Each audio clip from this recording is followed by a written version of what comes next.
दीर्घवृत्त, एलिप्स। उम्मीद है ना।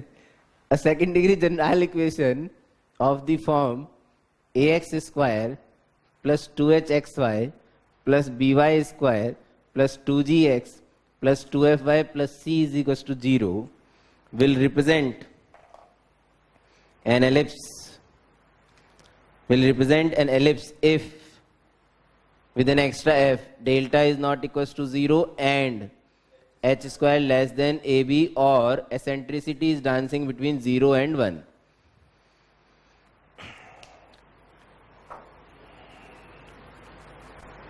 ये eccentricity is dancing between 0 and 1 नीचे वाली जगह पे मैंने सिर्फ इसलिए लिखा है क्योंकि किसी सेकेंड डिग्री जनरल इक्वेशन के एलिप्स रिप्रेजेंट करने के लिए एसेंट्रिसिटी की कंडीशन का कोई लॉजिक नहीं है कहीं से कहीं तक।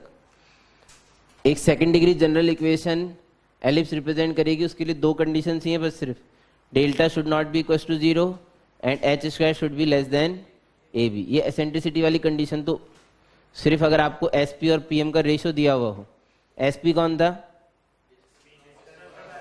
किसी वेरिएबल पॉइंट की किसी फिक्स पॉइंट से डिस्टेंस, डायरेक्ट्रिक्स से तो पीएम है ना? ठीक।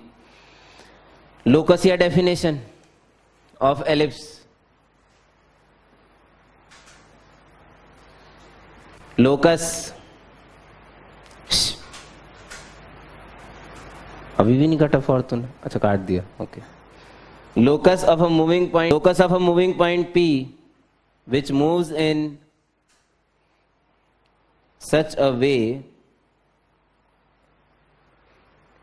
way that sum of its distances sum sum of its distances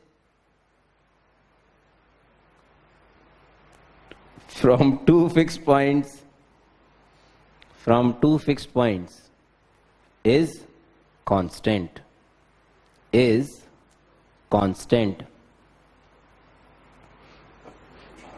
यदि आपके घर में पिन बोर्ड तो उसमें दो पिंस अगर आप गाड़ के बीच में थोड़ी सी एक रस्सी लगाएं जो थोड़ी सी लूज हो और उसके एंड में अगर एक पेंसिल फंसा ले, समझ रहे हो? ये वर्टिकल हो गई क्या? छी। अगर इसके एंड में एक पेंसिल फंसा लें P जिसे बोलते हैं H, K, तो PF1 प्लस PF2 तो रस्सी की लेंथ है which will always be constant. और अगर इस P को ऐसे मूव कराया जाए तो जो शेप बनेगी ना वो शेप कहलाती है एलिप्स। मतलब ये तो मैंने कंस्ट्रक्शन बताया आपको, घर पे अगर आपको ट्राई करना हो तो। जो लोकस अभी हमने लिखा उसका मीनिंग क्या है? दो पॉइंट फिक्स अगर कर दिए जाएं, उनके बीच में एक रस्सी थोड़ी सी लूज छोड़ के उसके एंड में अगर पेंसिल फंसा के ऐसे घुमाया जाए तो आपको जो शेप बनेगी उस शेप को कहते हैं एलिप्स। अब इसका लोकस कैसे निकाला जाएगा? उसके लिए F1 और F2 के कोऑर्डिनेट माने गए C,0 और -C,0 और बोला गया कि PF1 प्लस PF2 जो है वो कांस्टेंट है। इस कांस्टेंट को यदि 2a मान लिया जाए, कितना? 2a मान लिया जाए तो एलिप्स, स्टैंडर्ड एलिप्स की इक्वेशन मिल जाएगी। जैसे स्टैंडर्ड पैराबोला की इक्वेशन लेने के लिए मैंने डायरेक्ट्रिक्स x बराबर -a और फोकस a,0 लिए थे, उस तरीके से मैंने स्टैंडर्ड एलिप्स बनाने के लिए दो फिक्स पॉइंट लिए F1 और F2, C,0 और -C,0। P मेरा मूविंग पॉइंट हमेशा H के है ही, और PF1 प्लस PF2 जो कि उसकी डेफिनेशन थी कांस्टेंट होना चाहिए, उस कांस्टेंट को मान लिया 2a। जैसे ही मैंने इस कांस्टेंट को 2a माना, कॉम्प्लेक्स नंबर के कुछ क्वेश्चंस, चर्चा कॉम्प्लेक्स नंबर में भी की जा चुकी है। यदि ये 2a 2c से बड़ा है तो sum of two sides is greater than third side. F1 F2 के बीच की डिस्टेंस 2c है। अगर 2a 2c से बड़ा हुआ तो PF1 F2 एक रियल ट्राइंगल होगा। रियल ट्राइंगल होगा तो P का लोकस रियल आएगा। सही है? तो this implies locus will be an ellipse. 2a is equals to 2c. Line segment between F1 and F2, क्योंकि P यहाँ हो गया भाई साहब, PF1 प्लस PF2 अगर 2C के बराबर है, यानी कि PF1 F2 के बीच में है। पहले हो चुकी है बातें, इसलिए मैं ज्यादा डिटेल में नहीं जा रहा। Locus will B line segment F1 F2 लिख देता हूं यार, अब इतना लंबा तो कौन लिखेगा। 2A less than 2C, 2A less than 2C, भी तो PH के भाग जाएगा, मैं नहीं भागता ऐसे, फिर क्या मजाक समझ रखा है क्या? Sum of two side third side से छोटी कैसे हो सकती है? Locus will be imaginary. आप सिर्फ ख्वाबों में सोच सकते हो, बनेगा बुनेगा कुछ नहीं। 2A लेस देन 2C में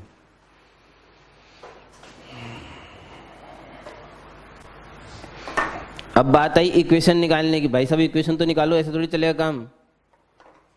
we need equation of locus.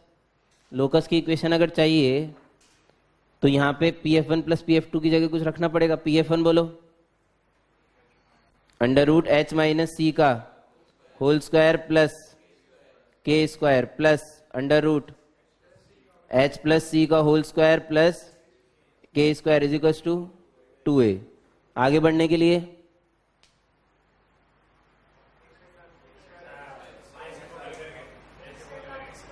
एक साइड लाके स्क्वायर कर दें, अब मर जा, डायरेक्ट स्क्वायर कर दो। जैसा कि हमेशा अब मर जा लगा रहता है कि मैं तो दुनिया से अलग बोलूंगा, ठेकेदारी ले रखी। डायरेक्ट स्क्वायर बिल्कुल नहीं करेंगे हम, डायरेक्ट स्क्वायर। हम थोड़े समझदार हैं 2-4 ग्राम, इसलिए हम बिल्कुल ऐसा नहीं करेंगे। हाँ यार देखो, और नहीं हाँ अच्छा,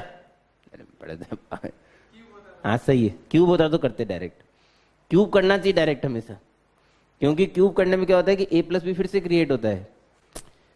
क्यूब में फायदा ये है कि A cube plus B cube plus 3AB, A plus B फिर से जो बनता है ना, उसकी जगह आप ये रख सकते हो। तो क्यूब करने में तो हमेशा डायरेक्ट फायदा होता है। स्क्वायर में हमेशा एक मनुष्य को दूसरी साइड ले जाके फिर स्क्वायर करना चाहिए, अगर बचपन वाले मास्टर की बात मानी जाए तो। बट आजकल तो टेक्नोलॉजी बढ़ चुकी है, टेक्नोलॉजी भी बढ़ चुकी है और आप बड़े बड़े आदमियों से पढ़ रहे हो। मैं अपनी बात कर रहा हूँ, मतलब वो क्या, बार बार मुझे अपना नाम लेना अच्छा नहीं लगता फिर इसलिए मैंने चेंज कर दिया फिर। तो अब तो आप बड़े बड़े लोगों से पढ़ रहे हो, फिर तो बड़े बड़े लोगों से पढ़ रहे हो तो तरीके भी तो बड़े बड़े होने चाहिए फिर। ठीक है, तो भैरू जी को बुलाया गया। भैरू जी ने बोला, बेटा एक काम कर,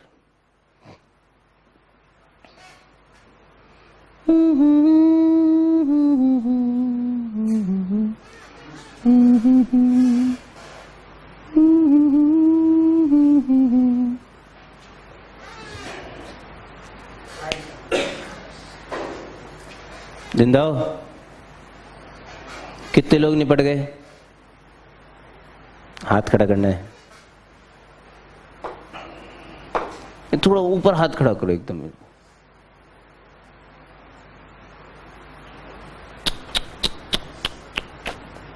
राघव जी समझा रहे हैं बोर्ड पे आके आप सभी को कि कैसे आया। राघव जी प्लीज, शाबाशी दो भाई,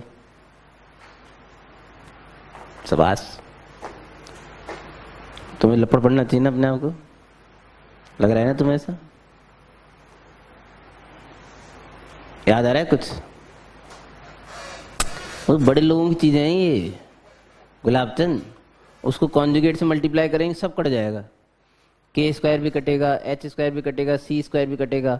इसमें 2HC आएगा, इसमें -2HC आएगा, इसलिए जुड़ जाएंगे, 4HC आ जाएंगे। तो उसका मल्टीप्लिकेटिव इनवर्स लिखा बेसिकली। अरे उसे रैशनलाइज किया, ऊपर नीचे स्टेप भी तो खानी पड़ेगी ना, बड़े हो गए ना हम। ऊपर 4HC बचेगा तो 4HC upon 2A is equal to उसका कॉन्जुगेट। अब वो प्लस वाले को पहले इसलिए लिखा है, अब उतना तो समझो कम से कम, प्लस वाले को पहले क्यों लिखा है यार। अब चाहो तो जोड़ लो, चाहो तो घटा लो, जो इच्छा वो कर लो, उससे कोई फर्क नहीं पड़ता। एक अंडर रूट तो कटने वाला है आपका, तो मैं तो जोड़ूंगा ही, जोड़ना हमेशा अच्छा लगता है। तो सुपुक सुपुक 2 टाइम्स H प्लस सी का whole square plus K square का under root is equal to, बोलो भाई, A plus HC by A। और 2 भी काट दिया। बड़े हो रहे हैं, जल्दी जल्दी स्टेप लिख रहे हैं, और क्या करें? क्या करना है आगे? क्या करें? अब तो स्क्वायर करना पड़ेगा बेटा। कब तक स्क्वायर से बचोगे? मतलब कब तक बकरे की माँ खैर बने? किसकी माँ खैर बनाती है? क्या बोलते हैं, कहावत क्या है? बकरे की है क्या वो? अच्छा, कब तक बकरे की माँ खैर बनेगी, ऐसा कुछ है मतलब कहावत।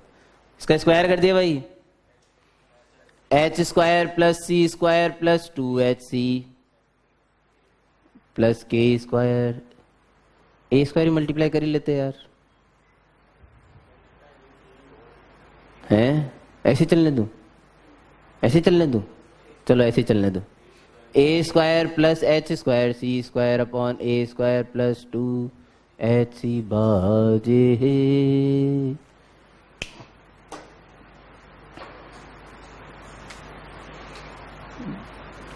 h² times a² - c² upon a² + k² is equals to a² - c² x² upon a² + y² upon a² - c² is equals to 1।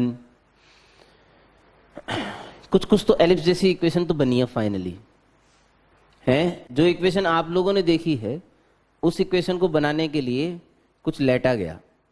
Late a² - c², ध्यान देना मेरी बात पे। Late a² - c², a² - c² एक पॉजिटिव क्वांटिटी, क्योंकि a c से बड़ा माना गया था, तभी तो एलिप्स बनेगा। तो a² - c² एक पॉजिटिव क्वांटिटी थी, इसे थोड़ी देर के लिए b² मान लिया गया और मेरे स्टैंडर्ड एलिप्स की इक्वेशन आई x² / a² + y² / b² is equal to 1,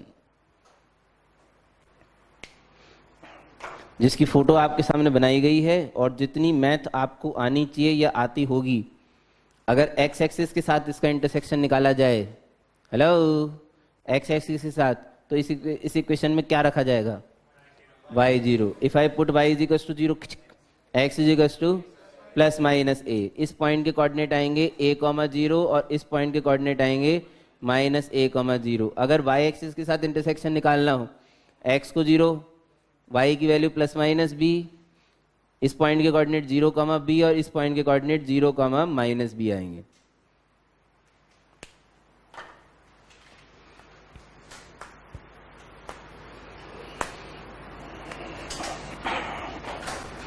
note that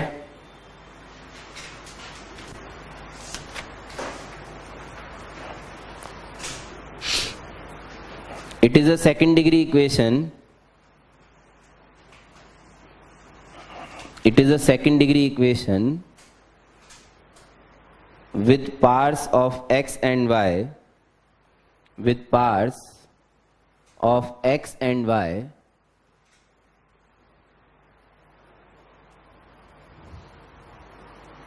both even, and hence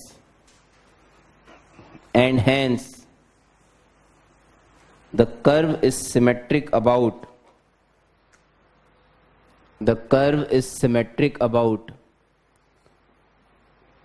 x and y axis। मेरे कर्व की इक्वेशन में x को -x से और y को -y से रिप्लेस कर देने पे कर्व की इक्वेशन में कोई चेंज नहीं आएगा।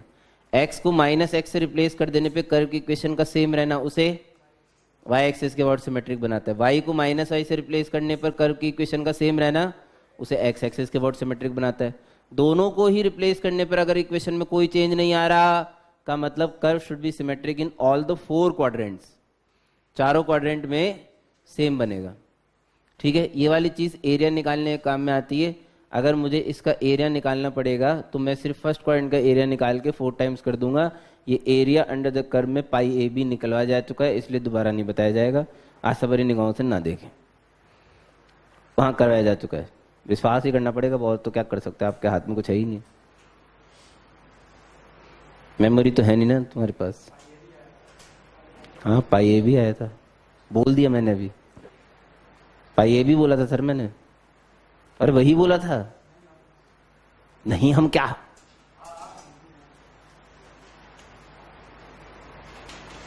एक तो जो लोग ये आदम मुंह में खा जाते हैं ना, मैं समझ नहीं पाता क्या चाहते हैं बोलना।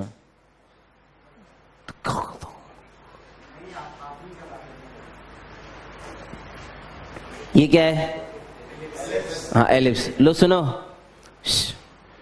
X square by A square is equal to 1 minus Y square by B square लिख सकते हैं। यहां पे ऐसी क्या वैल्यू रखी जाए y की जिससे x आए? तो इसके लिए लोगों ने बोला कि this should be greater than equal to 0। Simple सी बात है, राइट साइड अगर 0 0 से बड़ी होगी तो x आएगा, नहीं तो नहीं आएगा, मना कर देगा साहब है। तो इसको सॉल्व किया गया, y square less than equal to b square mod y less than equal to b, y belongs to minus b to b. Similarly x belongs to आएगा माइनस ए से a. Y square by B square को एक तरफ रख के इसको दूसरी तरफ ले जाऊंगा, सेम रिजल्ट मिलेगा है। अच्छा इसका क्या मतलब हुआ? इसका मतलब ये हुआ कि जब मैंने एलिप्स बनाया, क्या बनाया? एलिप्स। वो तो हम लोग ज्ञानी थे एक्चुअली कि हम लोगों ने पहले एलिप्स बना लिया था, गलत बात है। ये दो एनालिसिस जो मैंने भी लिखा है ना, ये पहले होने चाहिए थे कि मेरा कर्व चारों एक्सिस के वर्ड सिमेट्रिक है। दूसरी बात, x माइनस ए से ए के बीच में और y माइनस बी से बी के बीच में, यानी कि मैं ये कह सकता हूं कि my ellipse will be confined in a rectangle formed by x is equals to plus minus a and y is equals to plus minus b। मेरा जो भी कर्व बनेगा वो इस रेक्टेंगल के अंदर कन्फाइंड होगा। ये हर एक चीज जो आपको कॉपी में लिखाई जा रही है पर क्वेश्चन बनाया जा सकता है। और हम धीरे धीरे जो पत्ते खुलेंगे चैप्टर के तो आपको क्वेश्चन मिलेगा हर एक चीज पे। Curve is symmetric about all the 4 quadrant वाली चीज का मैंने बता दिया, आपको एरिया निकालते वक्त जरूरत पड़ती है। एक क्वाड्रेंट का एरिया निकाल के 4 टाइम्स करने से आपको आपके एलिप्स का एरिया मिल जाता है।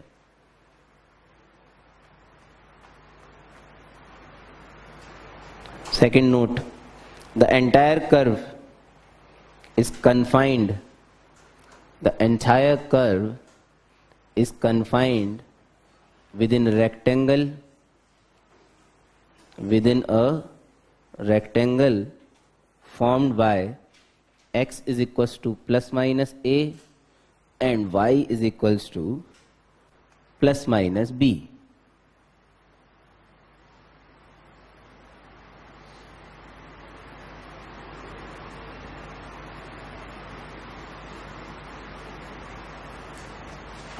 Ellipse at a glance।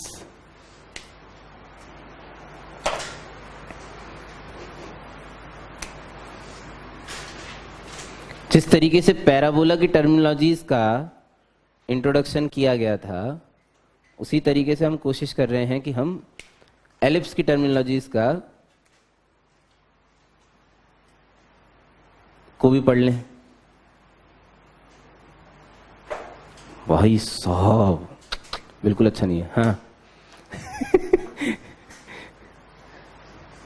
ये इसके बारे में आप थोड़ा बहुत ग्रेविटेशन नाम के चैप्टर में भी पढ़ते हैं, अगर आपने नाम सुना हो ग्रेविटेशन का तो है। वो अर्थ सन वाला जो रिश्ता है ना, sun lies and one of the focus and earth is dancing on some elliptical orbit path, ऐसे अर्थ नाचती है और यहाँ सन बैठा होता है। वहां पे आप एक अपूजी पेरिजी भी कंसेप्ट समझ पढ़ते हैं, पता नहीं आजकल पढ़ाते क्यों नहीं फिजिक्स वाले, मेरे को समझ में नहीं आता। Apogee perigee, how many of you know apogee perigee? बस भाई सब एस्ट्रोलॉजी वेस्ट्रोलॉजी मेरे को नहीं पता भाई साहब। देखो ये सब बातें मेरे से मत किया करो, मेरे को सिर्फ जो फिजिक्स के 2 4 5 टर्म्स याद है ना, मैं उसकी स्टाइल मार लेता हूँ, उससे ज्यादा मेरी भी औकात नहीं है। अपूजी, अब कोई नक्षत्र नहीं है यार। अपूजी जब अर्थ जो है वो सन के नियरेस्ट यानी कि इस वाले पॉइंट पर हो, और पेरिजी जब वो फारदेस्ट हो है, वो दिन छोटा दिन बड़ा जो भी आपका कॉन्सेप्ट है, अत्यंत गर्मी और अत्यंत सर्दी वाला।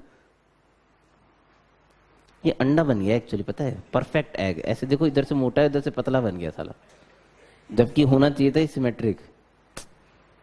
मैं तो अंडा खाता भी नहीं, पता नहीं क्यों बन गया जबरदस्ती।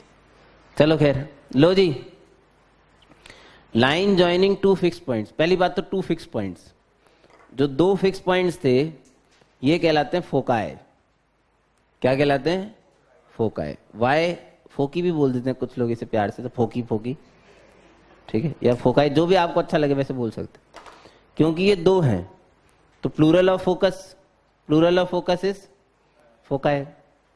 ठीक है, पता नहीं कौन सी इंग्लिश, लैटिन इंग्लिश है शायद इसलिए इसका, बाकी हमारी सिंपल इंग्लिश में तो फोकसेस होता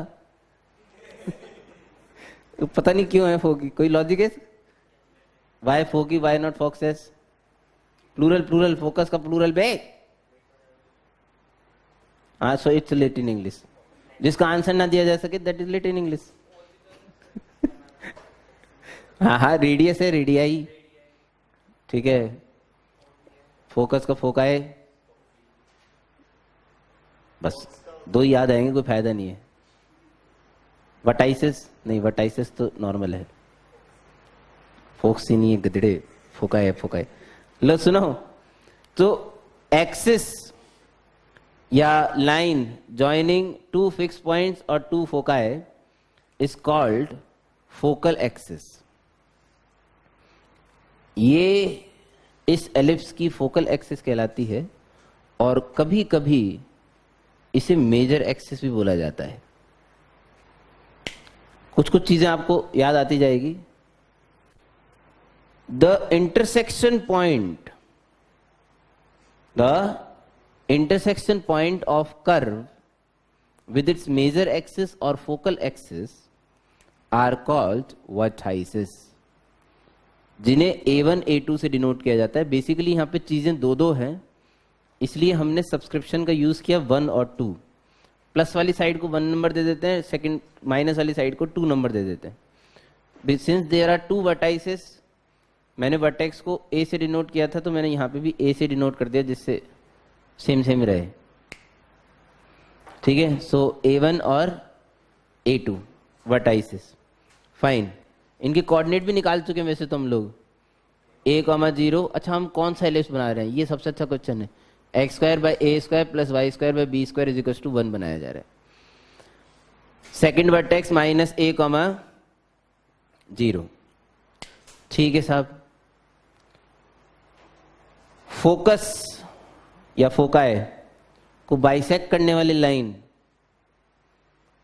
है, या परपेंडिकुलर बाइसेक्टर कह लो, which is in our case is y axis, is called the minor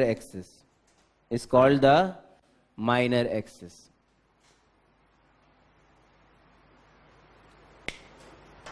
जिसके एक्सट्रीमिटीज, माइनर एक्सिस के एक्सट्रीमिटीज B1 और B2 से दर्शाए जाते हैं, जिनके कोऑर्डिनेट 0,b और 0,-b होते हैं।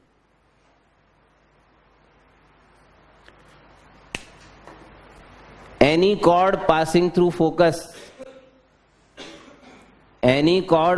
through focus is called focal chord. Any chord perpendicular to the focal axis is called double ordinate.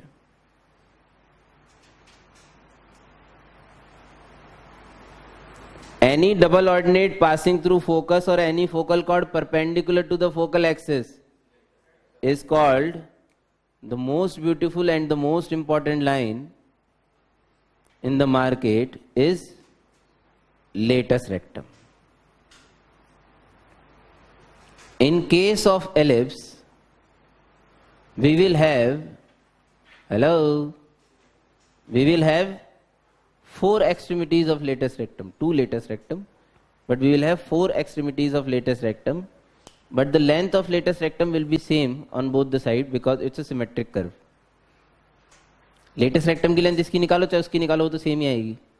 अपन ने जो कर्व बनाया उसको मत सोचो, उधर वाले की शायद छोटी आएगी, बट भावनाओं को समझो, कर्व सिमेट्रिक है।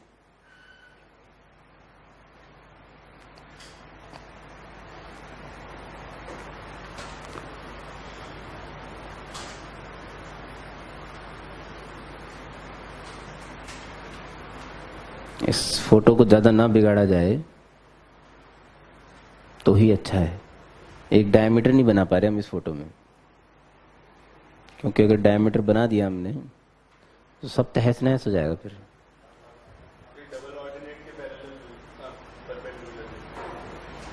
डबल ऑर्डिनेट के परपेंडिकुलर डायमीटर बनाऊं? इसके साथ साथ इसी के स्लोप वाली वो family of straight lines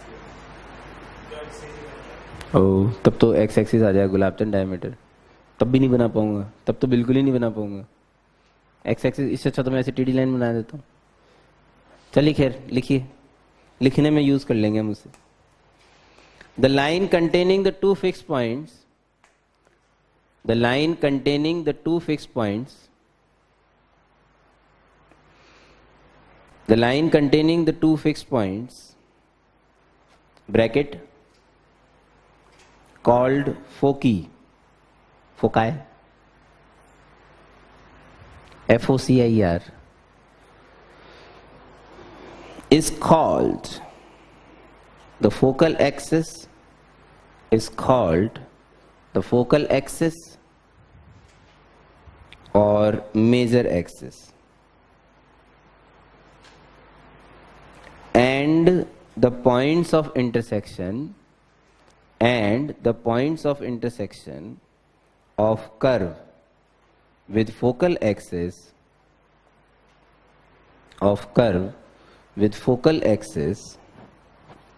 are called vertices,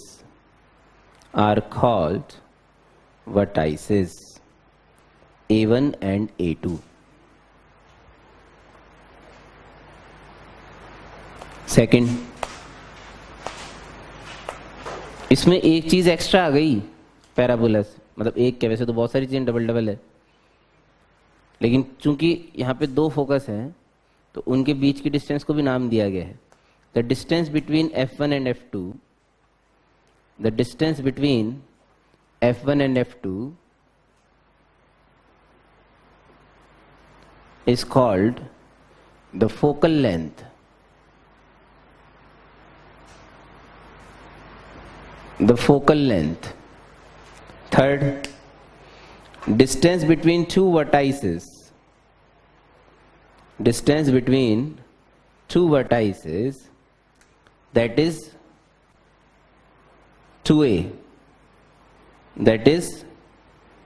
2a,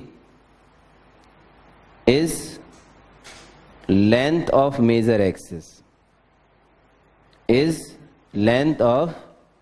major axis, Fourth, the distance between B1 and B2,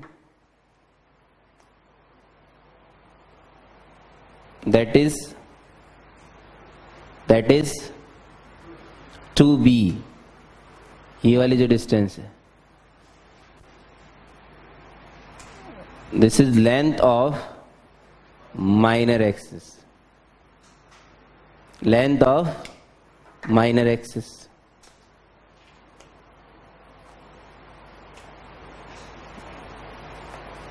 Fifth, point of intersection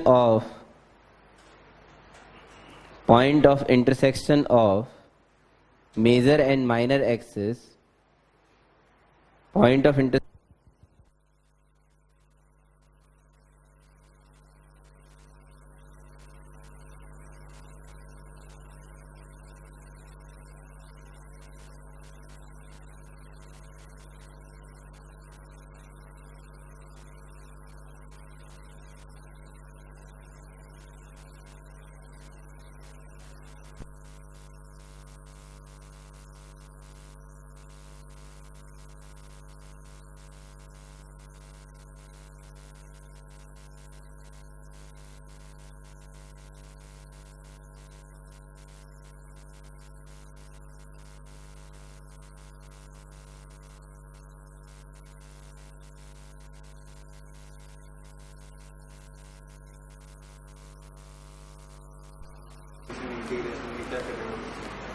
है।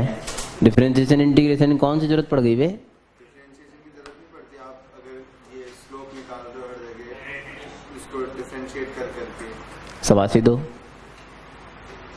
इतना तो फिजिक्स वाले पढ़ा देते हैं भाई। फिजिक्स वाले तो बोलते कि मैथ का मैंने इसलिए बोला, एक्चुअली क्या है कि कैलकुलस जो है ना, उसमें क्या है कि इंसान फिर भी जिंदा रह लेता है। वो तो कभी भी पढ़ा जाए, मतलब वो इंसान जिंदा रहेगा ही रहेगा। लॉजिकल है ना, ये मेहनती है, इसमें क्या मेहनत करनी चाहिए, मतलब तगड़ी वाली। ये तो समाज का प्रेशर है, नहीं तो मैं तो ऐसे ही पढ़ाऊँ। तो शुरू में सलोनी पेल दो एकदम बिल्कुल भयंकर तरीके से, आंसू आ जाए, तो सलोनी के भी आंसू आए। कोऑर्डिनेट ज्योमेट्री को हरा ही नहीं सकता, कैसा भी क्वेश्चन आ जाए साला। लो हो गया, अब तो समाज से हट उठा के सब। कौन सा था? 5th point, point of intersection of the major and minor axis. लिखा दिया था। Point of intersection of the major and minor axis is called the centre, is called the center of the ellipse, and any chord passing through it, and any chord passing through it is called the diameter, is called the diameter. 6th, major and minor axis. वो वाली definitions नहीं लिखाई जा रही हैं जो parabola में लिखा दी गई थी, जैसे latus rectum, double ordinate, focal chord. कोई सेंस नहीं है, वो चीजें पहले देख चुके हैं अपन। Major and minor axis together known as principal axis of the ellipse, principal axis of the ellipse. ठीक है साहब। अब एक सबसे इंपॉर्टेंट चीज, that is eccentricity, denoted by e. Eccentricity की अगर मैं बात करूं, एसेंट्रिसिटी अलग है ना भैया। पैराबोला में एसेंट्रिसिटी निकालने की जरूरत क्यों नहीं पड़ी? क्योंकि वैल्यू 1 थी। लेकिन यहां वैल्यू 0 से 1 के बीच में तो हर एलिप्स की अलग हो सकती है। ठीक है, एलिप्स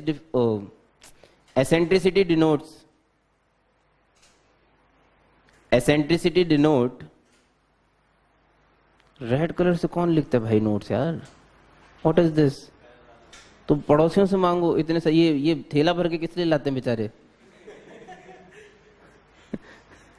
ये समाज सेवा के लिए तो ला रहे हैं थैला भर के।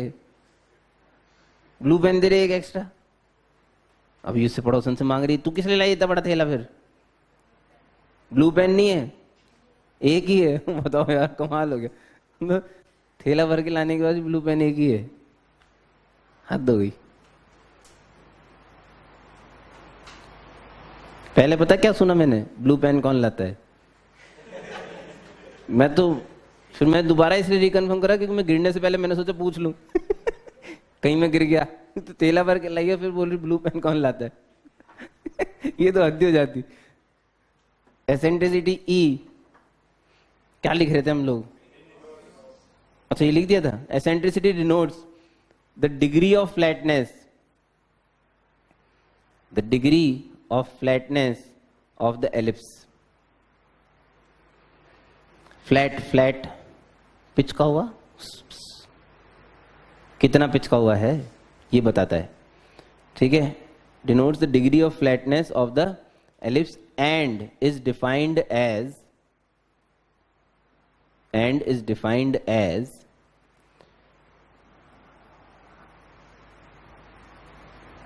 the distance of focus from center upon distance of vertex from center, which is C by A. E is equals to C by A. This distance is C and this distance is A. Basically focus की centre से distance और vertex की centre से distance का जो ratio है उसे eccentricity बोला गया है। अब मेरे को अगर कोई पैराबोला नहीं एलिप्स दिया हुआ है, एलिप्स की इक्वेशन अगर मेरे पास है तो मेरे पास ए और बी है, तो मुझे तो ए और बी की टर्म में फॉर्मूला चाहिए था। सीधी सी बात है, समाज ने बोल दिया भैया I need the formula in terms of A and B, तभी तो मैं एसेंट्रिसिटी निकाल पाऊंगा। ये तो उसकी डेफिनेशन है। यहां से मेरे पास एक रिजल्ट आया C इज इक्वल टू ए, जैसे ही C इज टू ए ही आया, सुनना ध्यान से, फोकी जो वो जो हमारे फोकी थे ना, इनके कोऑर्डिनेट चेंज हो गए। F1 एंड F2 इसके बाद प्लस माइनस ए कॉमा जीरो के नाम से जाने जाने लगे। बोलो बात समझ में आ रही है क्या? है इनफैक्ट जो फोकल लेंथ थी ना, फोकल लेंथ वो बन गई 2AE। ये तो साइड में एक चीज निकल गई अलग से। अभी हमारा एसेंट्रिसिटी का फॉर्मूला बनाना बाकी था, मैंने इसे स्क्वायर कर दिया। E square is equal to c square by A square. अचानक से याद आया, जब मैं एलिप्स की इक्वेशन बना रहा था तो मैंने ए स्क्वायर माइनस सी स्क्वायर को बी स्क्वायर माना था, यानी कि बी स्क्वायर की जगह ए स्क्वायर माइनस सी, क्या करोगे ले, यानी कि सी स्क्वायर की जगह ए स्क्वायर माइनस बी स्क्वायर लिख सकता हूं। इसे उठा के यहां रख दिया, बंटवारा कर दिया 1 minus B square by A square, जो कि चीख चीख के कह रहा था भाई साहब वैल्यू 1 से छोटी होगी।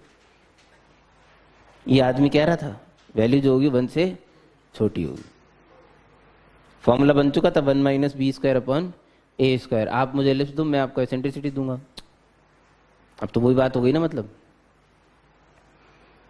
लालची इंसान ने बोला कि इसे मैं 2b अपॉन 2a का होल स्क्वायर भी लिख सकता था, मानते हो क्या? जिसे 1 minus small M square upon capital M square भी लिख सकते हैं। ये भी फॉर्मूला है। एसेंट्रिसिटी के दो फॉर्मूले दिए गए मार्केट में, एक 1 माइनस बी स्क्वायर अपॉन ए स्क्वायर, एक 1 minus small M square upon capital M square. क्या लगता है स्मॉल एम कैपिटल एम?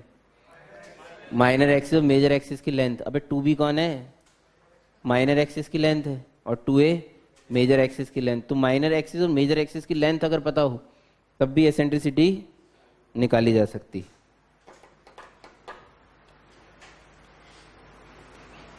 अभी जो एसेंट्रिसिटी थी इसका फ्लैटनेस से क्या रिश्ता था? स्वाभाविक सी बात है, लोगों ने पूछा कि एसेंट्रिसिटी का फ्लैटनेस से क्या रिश्ता है। तो हमने बोला देखो, note in limiting case, case 1, if C approaches 0, सुनो सुनो सुनो, C approaches 0 मतलब फोकी approaches, फोकी approaches, C approaches 0 मतलब हुआ फोकी approaches सेंटर। दोनों फोकी धीरे धीरे सेंटर में समाने लगेंगे। सेंटर यही था ना, आ रही। हाँ, फोकी किस में जा रहे हैं? सेंटर में। अच्छा, एसेंट्रिसिटी किसकी तरफ जाएगी? अबे सी भाई ये गुलाब चंद 1 नहीं 0 की तरफ। और कैसे लोग हो यार, तुम सी के लिए 0 की तरफ जा रही है तो एसेंट्रिसिटी भी 0 की तरफ जाएगी।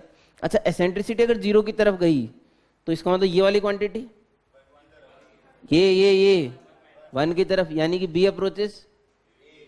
अप्रोचेस। ओ माय गॉड, ऐसे फूलेगा वो। जैसे जैसे फोकस अंदर घुसेंगे एलिप्स फूलने लग जाएगा। फोकस समा गए, एलिप्स फूल के एकदम कुप्पा, ellipse become circle.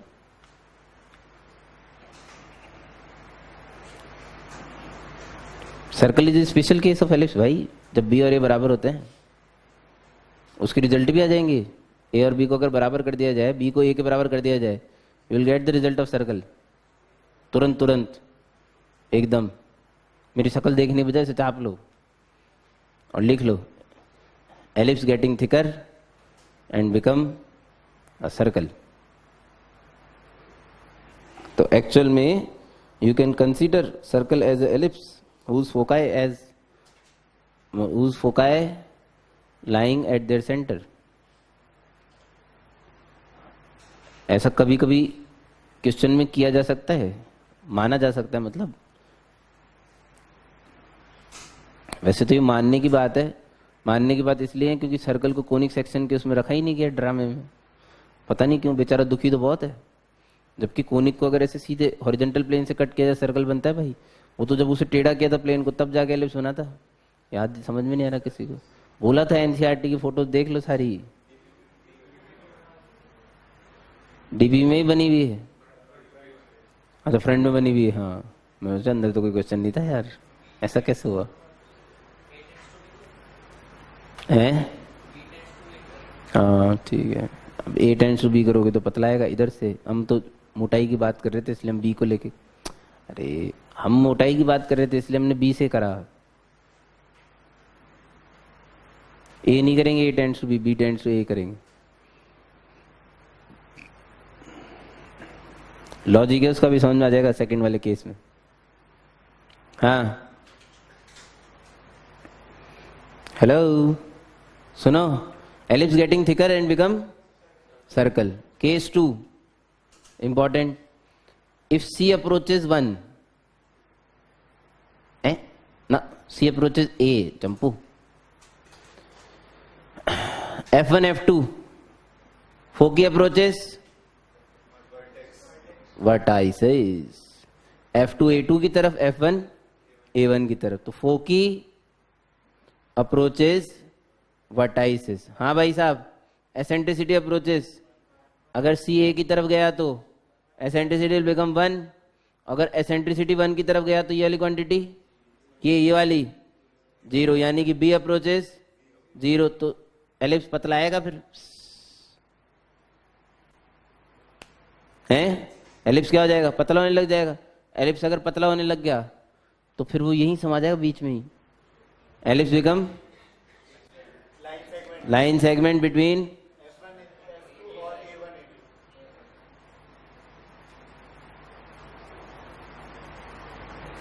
ellipse getting thinner and become a line segment between foci और वर्टाइसेस, क्योंकि वो तो सेम ही है, फोकी और वर्टाइसेस तो सेम हो गए भाई। तो लिमिटिंग केस के अंदर एलिप्स जो है वो पतला पतला हो के एक लाइन सेगमेंट रह जाएगा फोकी और वर्टाइसेस के बीच में। ये इसकी लिमिटिंग सिचुएशन है। इसलिए एलिप्स की एसेंट्रिसिटी 0 ओपन से 1 ओपन के बीच में रहनी चाहिए एलिप्स बने रहने के लिए। एक बात तो ये, दूसरी बात ये, circle can be considered as an ellipse whose foci at their centre and eccentricity is 0। अगर कभी जरूरत पड़े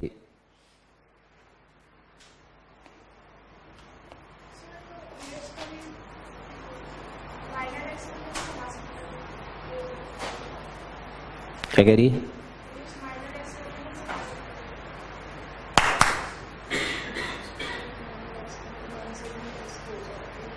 हाँ होगी, आएगा भी, बड़े हो जाएं थोड़ा सा।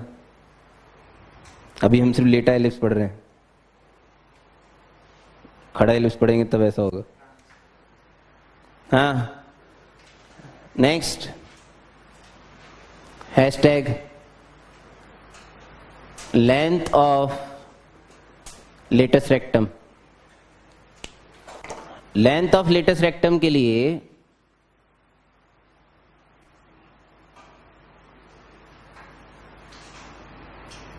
ये F1 पॉइंट था, A,0। अगर मुझे इस L1 और L1 डैश के कोऑर्डिनेट मिल जाए तो लेंथ ऑफ लेटस रेक्टम आ ही जाएगी फिर तो, हैं? इसके लिए मुझे एलिप्स की equation x² upon a² plus y² upon b² is equal to 1 को किसके साथ सॉल्व करना पड़ेगा?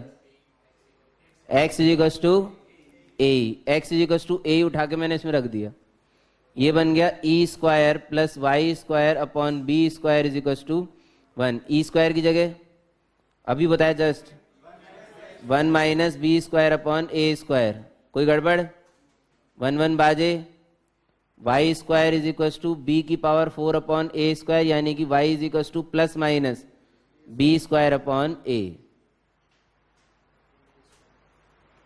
कोऑर्डिनेट्स आ गए भाई साहब, ae comma b² upon a, ae comma minus b² upon a, minus ae comma b² upon a and minus ae comma minus b² upon a। चारों वर्टाइसेस के कोऑर्डिनेट आ चुके थे। इनफैक्ट लेटेस्ट रेक्टम की लेंथ भी आ चुकी थी, कितनी? 2b² upon a। कभी कभी लोगों ने बोला इसे 2b का होल स्क्वायर अपॉन 2a भी लिख सकते हैं, कोई बुरी बात? हमने बोला बिल्कुल नहीं, यानी कि लेटेस्ट रेक्टम की length can also B find या फाउंड यूजिंग माइनर एक्सिस और मेजर एक्सिस की लेंथ, माइनर एक्सिस का स्क्वायर अपॉन मेजर एक्सिस की लेंथ।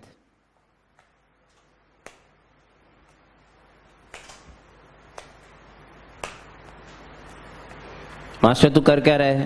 अपन फॉर्मूले बना रहे हैं क्वेश्चन सॉल्व करने के लिए, जो भी एलिप्स के अंदर यूज होंगे।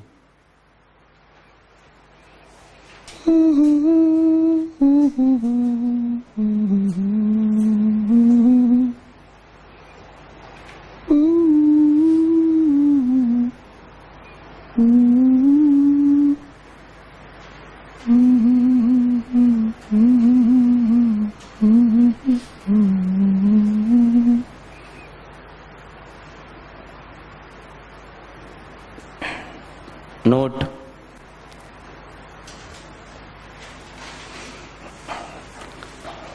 first,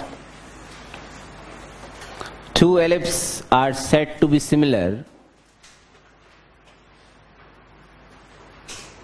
Two ellipses are said to be similar if they have the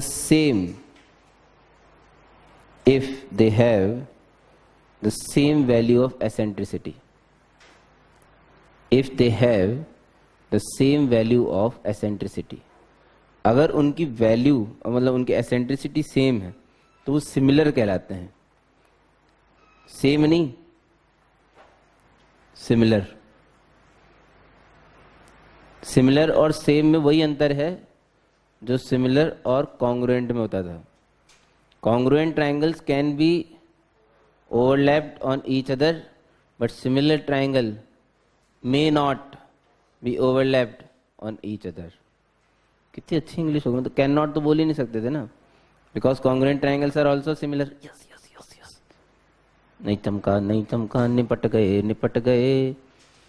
अरे भाई साहब, अगर कहीं लिखा है कि सिमिलर ट्रायंगल्स कैन नॉट, क्या कह रहे थे हम लोग पहले, can not overlap on each other, this statement is false, because congruent triangles are also similar triangle. ठीक है ना? तो यहाँ पे हम लोग बोल रहे हैं एलिप्स को सिमिलर। सिमिलर मतलब एक एलिप्स बना लिया, फिर इसे ऐसे कोंटे से ऐसे खींच के अगर बड़ा छोटा करेंगे, जिसमें आस्पेक्ट रेशियो सेम रखा गया है, तो चाहे इतना छोटू सा एलिप्स बन जाए चाहे इतना बड़ा सा एलिप्स बन जाए, इन सब की एसेंट्रिसिटी जो होगी वो सेम रहेगी और ये सिमिलर एलिप्स कहलाएंगे। Because eccentricity is a ratio भाई साहब। एसेंट्रिसिटी उसको फोकस और वर्टेक्स की सेंटर से डिस्टेंस का रेशियो है, तो वो रिलेटिव डिस्टेंस हुई ना, इसलिए।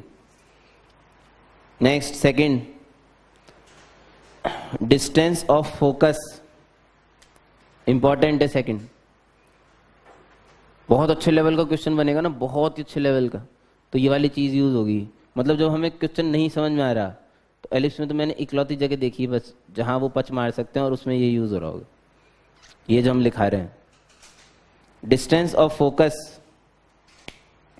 To the extremity of minor axis, distance of focus to the extremity of minor axis.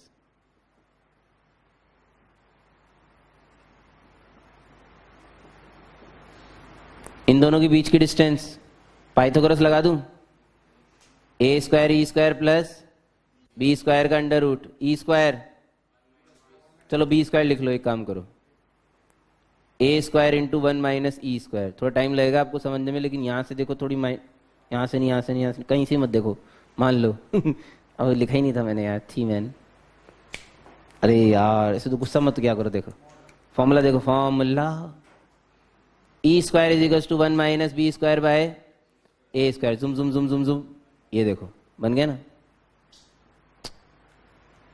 तो मैजिक यहाँ यूज कर लिया, कुछ बजने की साउंड आई, फुसकास फुसकुस, आंसर इज ए। मॉड नहीं है, ए बी तो पॉजिटिव मान, तो फिर काहे के एलिप्स बना रहे हो साला? इतनी देर से कोऑर्डिनेट लिखे जा रहे हैं, ए और बी तो पॉजिटिव माने भाई, इनफैक्ट ए को बी से बड़ा मान रखा है अभी तो। किसके बराबर आया? ए के बराबर नहीं होता कुछ भी, सेमी मेजर एक्सिस होता है। ए क्या होता है? इस केस कुछ नहीं, इट्स सेमी मेजर एक्सिस। मैंने देखा फोकस और एक्सट्रीमिटी ऑफ माइनर एक्सिस के बीच की डिस्टेंस सेमी मेजर एक्सिस के बराबर आती है। ऐसा हमेशा होगा। अगर मुझे एक माइनर एक्सिस की एक्सट्रीमिटी दे रखी है और फोकस के कोऑर्डिनेट दे रखे हैं तो मैं उसका मेजर एक्सिस निकाल सकता हूं।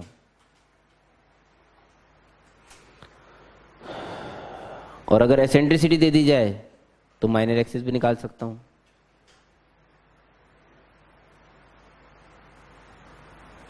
ऐसे क्वेश्चन आएंगे भी डायरेक्ट।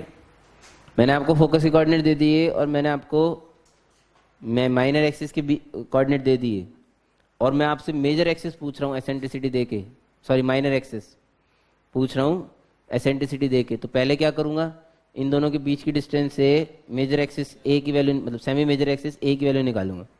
ए आ गया, एसेंट्रिसिटी का फॉर्मूला यूज करूंगा, B square is equal to A square into 1 minus E square, उससे बी आ जाएगा।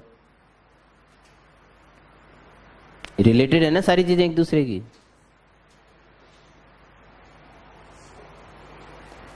नोट 3, पैराबोला की इक्वेशन बनाते वक्त मैंने एक बात बोली थी आपको। इनफैक्ट किसी भी कोनिक की इक्वेशन निकालते वक्त हमने एक बात करी है, अगर मेरे को आप एक फिक्स लाइन और फिक्स पॉइंट दे दो और एसेंट्रिसिटी दे दो, पैराबोला के केस में I do not require eccentricity because S P is equal to P M. तो डायरेक्ट्रिक्स और फोकस के कोऑर्डिनेट दे देने से पैराबोला की इक्वेशन आ जाया करती थी। लेकिन डायरेक्ट्रिक्स की इक्वेशन निकालने, एलिप्स की इक्वेशन निकालने के लिए मुझे डायरेक्ट्रिक्स और फोकस के साथ साथ एसेंट्रिसिटी भी चाहिए रहती होगी। लेकिन फिलहाल तो मैंने अभी उस तरीके से एलिप्स की इक्वेशन निकाली नहीं है। अभी तो हमने F1 F2 से निकाली ना, दूसरी डेफिनेशन का यूज करके एलिप्स निकाला है। तो अभी जो, अच्छा हम पैराबोला की बात कर रहे थे, पैराबोला में हमने एक ऑब्जर्वेशन से और निकाली थी पैराबोला की इक्वेशन, जिसमें मुझे उसके एक्सिस और टेंजेंट एट वर्टेक्स से अगर डिस्टेंसेस परपेंडिकुलर किसी वेरिएबल पॉइंट की पता है तो लेटेस्ट रेक्टम का इस्तेमाल करके y square is equal to 4ax का इस्तेमाल करके हम लोग उस इक्वेशन को लिख देते हैं। It was an observation. तो लालच तो इंसान के दिलों और दिमाग में कूट कूट के भरा है भाई साहब। सेम प्रोग्राम उसने सोचा कि क्यों ना एलिप्स के लिए भी बना लिया जाए। मान लो मेरे एलिप्स की equation X square upon A square plus Y square upon B square is equal to 1 है। इस पे यदि कोई पॉइंट पी x1 y1 लाए करता है तो वो इसे सेटिस्फाई करेगा। नेचुरल सी बात है, समझ रहे हो क्या? बोलो। इस पी x1 y1 से अगर मेजर एक्सिस की डिस्टेंस, अगर मेजर एक्सिस की डिस्टेंस p2 और माइनर एक्सिस की डिस्टेंस p1 बताई गई है, तो इस रिश्ते को, ये जो रिश्ता आपके सामने लिखा हुआ है, this can also be written as p1 square upon A square plus p2 square upon B square is equal to 1, where p1 and p2। लिखते रहो, पहले तुम लिखते रहो, उसके बाद सोचना। It's an observation. मुझे मेजर एक्सिस पता हो, माइनर एक्सिस पता हो, इक्वेशंस परपेंडिकुलर डिस्टेंस लिखने के लिए इक्वेशन चाहिए होती है, और उनकी लेंथ पता हो a और b, I can write the equation of ellipse using this observation, where p1 is the perpendicular distance. लिखना है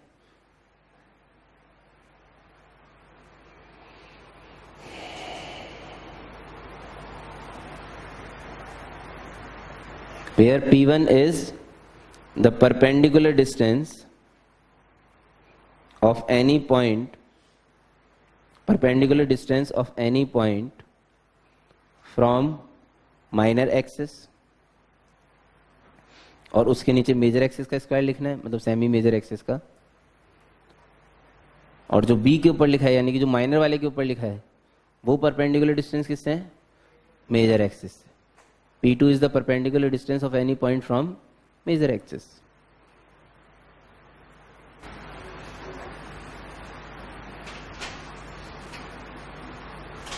Directrix and focal directrix property. Focal directrix property her conic के लिए सेम है, and the focal directrix property is sp upon pm is equals to e. In case of parabola only, it was a very special case in which we get SP is equals to PM. Otherwise, we always get SP is equals to E times PM. ठीक है, अब directrix define करने की बारी आई. देखो, बिना directrix के तो कोनिक हो ही नहीं सकता, क्योंकि कोनिक की बेसिक डेफिनेशन ही यही थी कि एक फिक्स लाइन होनी चाहिए और एक फिक्स पॉइंट होना चाहिए.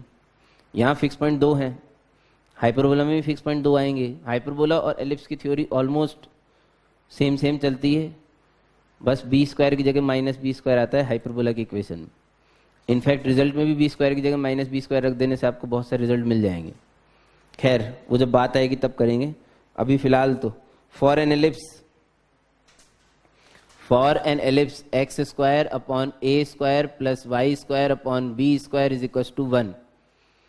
For an ellipse X square upon A square plus Y square upon B square is equal to 1. lines x is equals to plus minus a by e. Lines x is equals to plus minus a by e may be taken as directrix, directrix नहीं लिखना चाहिए, directrices लिखना चाहिए. अब आपको directrices की spelling आती नहीं होगी तो ट्री तक तो लिख लो, फिर CES लिख देना. ट्री तक तो लिख लो भाई. अरे यार, DIR, इतने DIR लिखा है. ये आई की बिंदी आर के ऊपर आ गई तेरी गेली. इतने घुमाने फिराने के चक्कर में तेरी बिंदियां भी शिफ्ट होने लग गई आजकल. फिर ECTRICES, वो देख फिर से तेरी आई की बिंदी सी के ऊपर आई है. तो बिंदियां शिफ्ट तेरे को पता ही नहीं, तेरे को गेली तूने आई कहाँ लिखा है ना. तो बाद में लगाती हूँ तो शिफ्ट हो जाती है, और बराबर शिफ्ट हुई है. पहले वाली आई वाली आर पे गई है और दूसरी वाली आई वाली सी पे गई है. मतलब इसका मतलब डिस्टेंस फिक्स है. इसे पता है इतनी डिस्टेंस के बाद लगाना है. नाइस, ये भी इंप्रेसिव था वैसे. हाँ, डायरेक्ट्रिसेस चुप रहे यार. अरे यार, lines x is equals to plus minus a by e may be taken as directrices since they satisfy the focal directrix property. Since they satisfy the focal directrix property of the ellipse.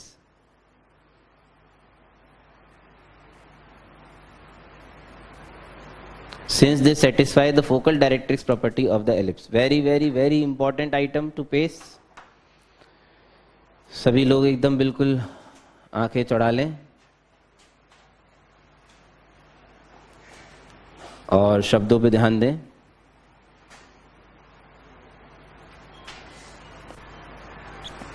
यहां सब चीजें 2-2 थी, तो directrix भी 2-2 आएंगी. एक directrix D1 x is equals to a by e और दूसरी directrix D2 x is equals to minus a by e. वही सेम N1 और N2 कौन है ये? Foot of directrices. यहाँ 2 आएंगे. खैर चलिए, पहली चीज वर्टेक्स की कोऑर्डिनेट a,0, फोकस की कोऑर्डिनेट a,0 माइनस a,0 और माइनस a,0. फर्स्ट ऑब्जर्वेशन अपनी तरफ से का, वर्टाइसेस के कोऑर्डिनेट को एसेंट्रिसिटी से मल्टीप्लाई करने से फोकस और डिवाइड करने से डायरेक्ट्रिक्स मिलती है. क्योंकि एसेंट्रिसिटी की वैल्यू यहाँ 1 से छोटी थी, इसलिए फोकस पास में आए सेंटर के, क्योंकि 1 से छोटी क्वांटिटी से मल्टीप्लाई किया गया है, और डायरेक्ट्रिक्स दूर गई. ठीक है, क्योंकि 1 से छोटी क्वांटिटी से डिवाइड किया गया. सिंपल. ए को 1 से छोटी क्वांटिटी से डिवाइड करोगे दूर जाओगे ना भाई. तो x equals to a by e और x equals to minus a by e ellipse के बाहर निकले. ठीक है, अब मेन इंपॉर्टेंट बात कि इन्हें आपने डायरेक्ट्रिक्स का दर्जा क्यों दिया? क्योंकि लोगों ने बोला ये एलिप्स की फोकल डायरेक्ट्रिक्स प्रॉपर्टी. एलिप्स उलिप्स कुछ नहीं होता भाई साहब. हर कोनिक की focal directrix properties SP upon PM should be equals to E. ठीक है, इन्हें डायरेक्ट्रिक्स माना जाएगा या इन्हें डायरेक्ट्रिक्स बोला जाएगा अगर ये इसकी फोकल डायरेक्ट्रिक्स प्रॉपर्टी को सेटिस्फाई करेंगे. ठीक है, तो हम फोकल डायरेक्ट्रिक्स प्रॉपर्टी यूज कर रहे हैं. उसके लिए मुझे इस एलिप्स पे एक पॉइंट लेना पड़ेगा P, जिसके कोऑर्डिनेट मैंने x1, y1 लिए. मैंने बोला इसकी फिक्स पॉइंट F1 से डिस्टेंस, इसकी M1, इसकी D1 से डिस्टेंस परपेंडिकुलर M1, सब कुछ दो दो है, इसलिए 1 2 रखना पड़ता है। ये जो डायरेक्ट्रिक्स है, ये फोकल डायरेक्ट्रिक्स प्रॉपर्टी अगर शो करेगी तो ये F1 के साथ करेगी। इन्हें बोलते हैं corresponding focal directrix pair. F1 के करेस्पॉन्डिंग डायरेक्ट्रिक्स D1, F2 के करेस्पॉन्डिंग डायरेक्ट्रिक्स D2। तो अगर PF1 को लिखना है आपको, तो आपको लिखना पड़ेगा E times PM1। If you wish to write PF1, ठीक है, तो मुझे लिखना पड़ेगा E टाइम्स PM1। इस तरीके से हमने पैराबोला के केस में focal distance of any point निकाली थी। यहाँ फोकल डिस्टेंस नहीं होती, यहाँ फोकल डिस्टेंसेस होती है। किसी भी पॉइंट P की यहाँ फोकल डिस्टेंस नहीं होगी, क्या होगी? Focal distances. क्यों? क्योंकि दो दो फोकी हैं भाई, एक F1 से डिस्टेंस होगी और एक F2 से होगी। सेम तरीके से हमने पैराबोला में निकाली थी, जो कि a प्लस AT स्क्वायर आई थी, या a प्लस x1। सेम तरीका, PF1 is equal to E times PM1। अच्छा, PM1 निकाल सकता हूं मैं बिना डिस्टेंस फॉर्म लेके? आप भी निकाल पा रहे होंगे, बोलो। a by E minus x1 कितना आ गया? a minus EX1। This is PF1 GTR, a minus EX1। Cool. P की F2 से डिस्टेंस E टाइम्स इस PM2 के बराबर होगी। PM2 वो है इस बार बड़ा वाला, PF2 बराबर E टाइम्स PM2। PM2 भाई साहब ये वाली डिस्टेंस बिना डिस्टेंस फॉर्म लेके, यहां से यहां तक a बाई E और ये x1, तो a by E plus a by E plus x1, a plus EX1। This is PF2। इन्हें जोड़ा गया तो मुझे एक ऐसा रिजल्ट मिला जिस रिजल्ट से मैंने एलिप्स लेके आया था, which is a true relation. मुझे इन दोनों PF1 PF2 फोकल डिस्टेंसेस को जोड़ने पर एक ऐसा रिजल्ट मिला जो मेरे लिए पहले से ट्रू था, क्योंकि इसी का यूज करके मैंने इस एलिप्स को बनाया है। यानी कि मेरे एलिप्स के लिए मानी गई लाइंस डायरेक्ट्रिक्स का काम कर सकती। अब जब मेरे पास डायरेक्ट्रिक्स आ गया, डायरेक्ट्रिक्स, तो पैराबोला में हमने एक बहुत अच्छी चीज देखी थी। अगर आप मुझे डायरेक्ट्रिक्स दे दो और फोकस दे दो, तो पैराबोला कैसा भी बन रहा हो, I don't care. What I don't care मतलब पैराबोला का axis X axis Y axis के पैरेलल हो चाहे ना हो, यानी कि चाहे मेरा पैराबोला नॉर्मल हो चाहे ऑब्लिक हो, मैं लेटेस्ट रेक्टम की लेंथ बता सकता हूँ। अगर मेरे को डायरेक्ट्रिक्स और फोकस दे दिए जाएं तो मैं लेटेस्ट रेक्टम की लेंथ बता सकता हूँ। ऐसा हमने पैराबोला में देखा था, जो कि उनकी आपसी डिस्टेंस के डबल के बराबर होता था। तो जाहिर सी बात है कि सेम इच्छा लोगों ने एलिप्स में भी जाहिर करी होगी कि क्या मैं एलिप्स में भी उसकी लेटेस्ट रेक्टम की लेंथ बता सकता हूं, in case I know the fixed line and the fix point. देखते हैं।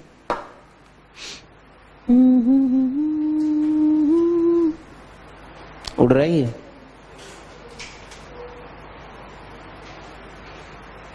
लड़कियां, छाप ली थी, लड़के पता नहीं क्या करते रहते, ढीले ढक्कनों की तरह। Latus rectum 2b square upon a तो निकाल सके तुम, इसे लिख सकता हूं ये,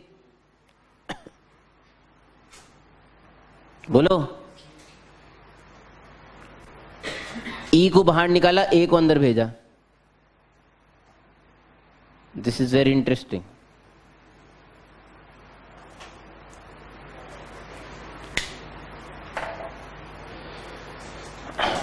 ये a by E minus A E, this is a by E and this is a, यानी कि a by E minus A is F1 N1, F1 या फिर F2 N2 भी यही है। कुछ तो सिमेट्रिसिटी नाम की भी चीज होती है भाई साहब, हैं? नहीं समझ में आया? तो पता है क्या आया मेरा result? My latus rectum will always be equals to 2e times the distance between corresponding focal and foot of directrix. This is valid throughout the conic. In fact parabola में भी यही हुआ था. सिंस एसेंट्रिसिटी की value 1 थी इसलिए double आ गया था. This is valid throughout the conic. Through out the conic मतलब बिल्कुल साफ साफ बात है जो आपको समझ में आ रही है. हाइपरबोला में भी यही आएगी, लेटेस्ट रेक्टम की लेंथ. इतना छाप लिया हो आपने तो मैं 2e के ब्रैकेट वाली चीज बोल दूं.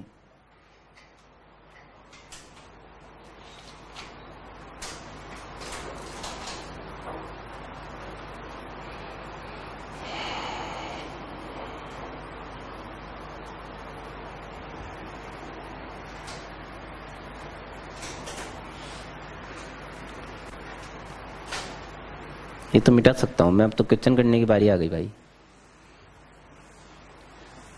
हैंस जो आपने लिखा हो उसके पे, hence latus rectum is equal to 2e times the distance between foot of directrix and corresponding focus, and this is valid throughout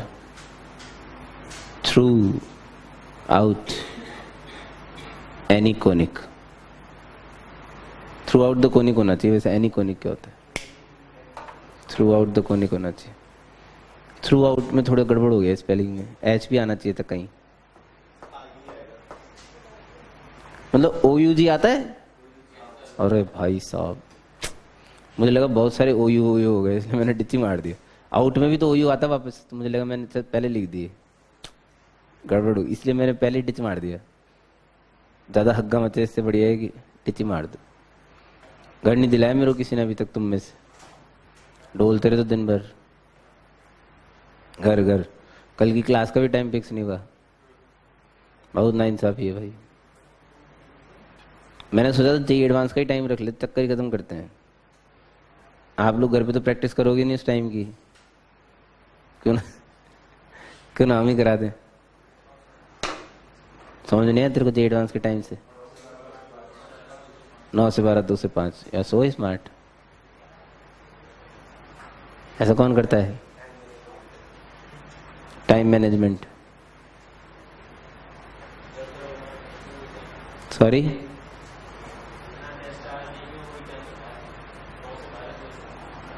तो यही इसी टाइम पे होता है टेस्ट. यही तो कह रहा हूं. और क्या कह रहा हूं मैं? गुलाब चंद. क्या हुआ? बैठने की प्रैक्टिस करो भैया. तुम लोगों को बैठने की प्रैक्टिस ही नहीं 3-3 घंटे. अलसाने लग जाते हो. एकदम पता बिल्कुल स्ट्रिक्टली बैठे रहना चाहिए 3 घंटे तो एक जगह पे. हैं? घर पे नहीं बैठा जाता लेकिन 3-3 घंटे. ये एक समस्या है. पता है क्यों? क्योंकि अपन लोग गद्दे बैठ के पढ़ते हैं. कितने लोग गद्दे बैठ के पढ़ते हैं सच से बताना ऑनेस्टली. बस वो गद्दी होते हैं यार. कुर्सी पे गद्दी लगा के बैठ के पढ़ते हो? अच्छा. ओ, आजकल तो कुर्सियां भी अच्छी आने लग गई ना. फंटे की कुर्सियां आती नहीं आजकल. हमारे तो फंटे की कुर्सियां लगी होती थी भाई साहब. फंटा. अरे ऐसे इसका चौड़ा रूप. वो लोहे की उसके ऊपर बस ये कस देते थे. बस भरने की चेयर. बैठ जा बेटा. मैं भी एक्चुअली इस पे बेड पे ही पढ़ता था, लेकिन गद्दा समेट के साइड में रख के. नहीं तो गद्दे को देख के तो कैसे पढ़ लेगा आदमी यार. गद्दे को देख देख के एकदम बिल्कुल मन भावुक नहीं जाता. सो जाए मतलब बुला रहा है गद्दा में प्यार से. गद्दे को देख के तो बड़ा मन भावुक हो जाता है. गद्दे को ऐसे गोल समेट के साइड में पढ़ते थे. ये ठंड में तो रजाई लपेट के पढ़ता था. मेरा रूम बहुत ठंडा था, मतलब जबरदस्त. क्योंकि मैंने रूम ही ऐसा लिया था ना जहाँ कहीं से प्रकाश ना आए. बिल्कुल ही नहीं आना चाहिए, मतलब पता ही नहीं पड़ना चाहिए कि दिन है कि रात है जब तक घड़ी ना देखो। है क्या होता है? जैसे लिया था वैसे बता रहा हूँ, खुद से प्रकाश बहुत निकल रहा था। नहीं नहीं, सूरज की रोशनी नहीं आनी चाहिए, पहली कंडीशन यही थी। हैं?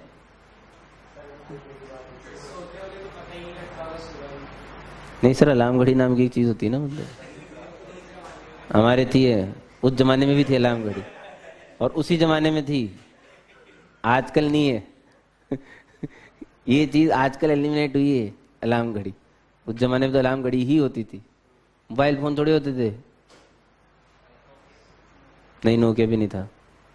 नोकिया खरीदने के लिए भी पैसे चाहिए होते थे भाई साहब उस समय कॉलिंग रेट्स ज्यादा थी ना। अरे कॉलिंग रेट्स बहुत ज्यादा थी भाई साहब, 5-5 6 रुपए लगते थे एक एक कॉल करने के। हाँ, मोबाइल पे तो मोबाइल तो बिल्डे जैसे लोग ही रखते थे, मतलब अपन लोग कहाँ मोबाइल रखेंगे भाई।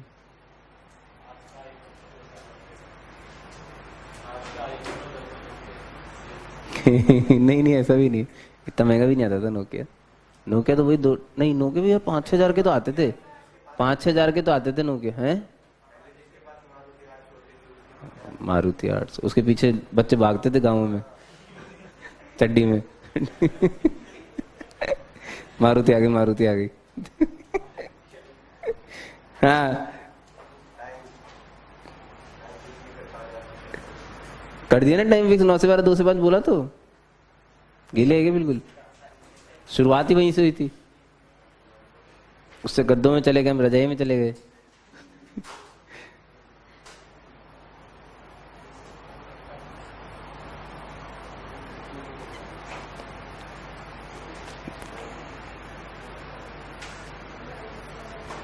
हाँ, question number 26। What is that 26 पे? 46।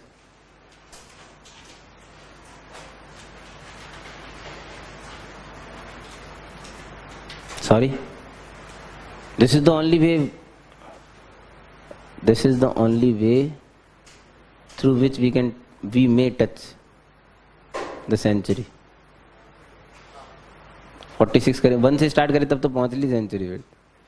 कभी जिंदगी में सेंचुरी नहीं होगी फिर, इसलिए 46 लिखो। Find the eccentricity of the ellipse if the length of its minor axis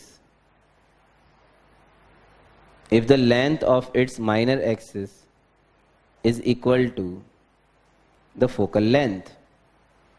If the length of its minor axis is equal to the focal length,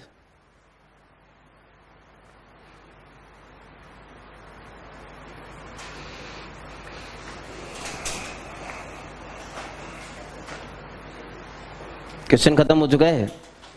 आपको एक ऐसे एलिप्स की वैल्यू निकालनी है। पागल पी भाई, ये बेवकूफ कहीं। आपको एक ऐसे एलिप्स की एसेंट्रिसिटी निकालनी है जिसकी माइनर एक्सिस की लेंथ फोकल लेंथ के बराबर हो। इतनी हिंट दे देता हूं कि 2b जो है वो 2ae के बराबर है।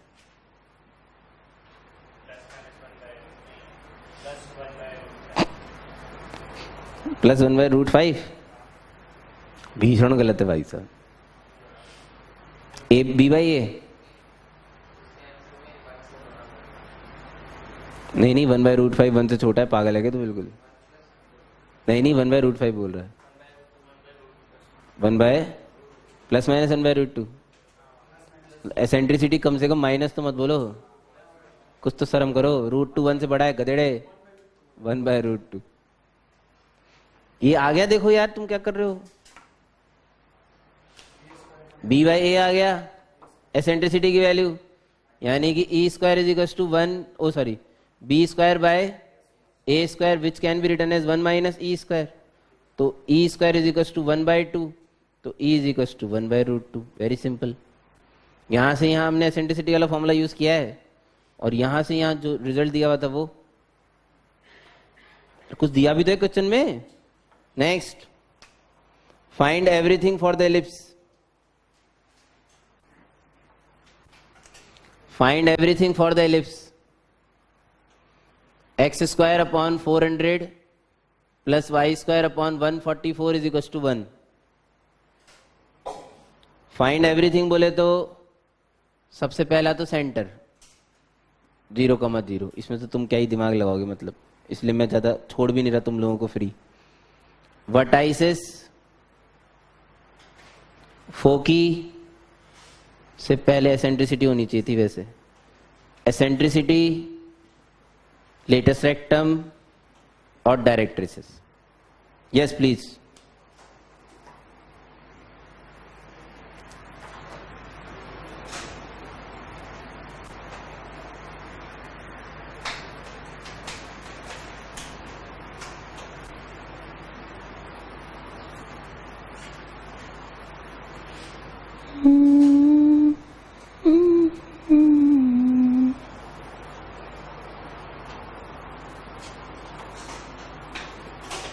ये वर्टाइसेस नहीं होते हैं जो आपने लिखे हैं,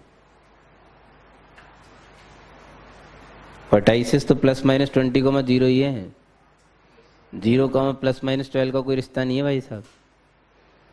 जो मेजर एक्सिस फोकल एक्सिस होता है उसी का इंटरसेक्शन वर्टाइसिस माना जाता है। एक्सट्रीमिटी ऑफ माइनर एक्सिस तो फर्जीवाड़ा है, उसका कोई लेना देना नहीं है वर्टाइसिस से। एक्सट्रीमिटी ऑफ माइनर एक्सिस का वर्टाइसिस से कोई लेना देना नहीं है।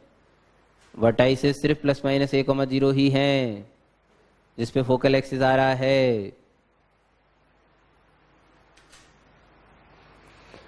वर्टाइसिस प्लस माइनस 20,0, फोकी से पहले एसेंट्रिसिटी निकालनी पड़ेगी।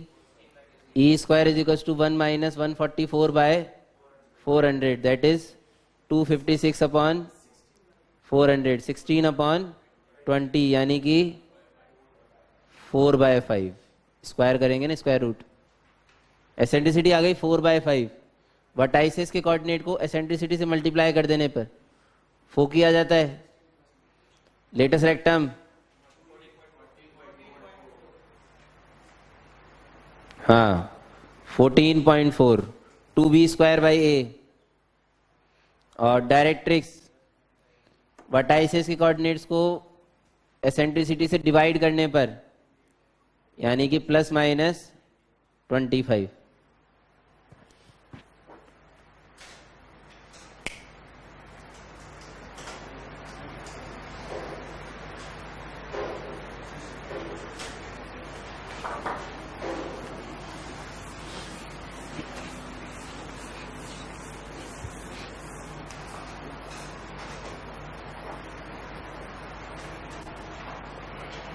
Find the area of the quadrilateral. Find the area of the quadrilateral formed by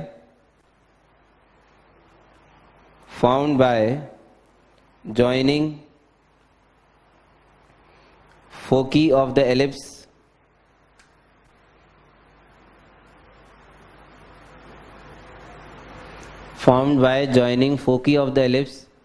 x square by 25 plus y square by 16 is equals to 1, and x square by 24 plus y square by 49 is equals to 1.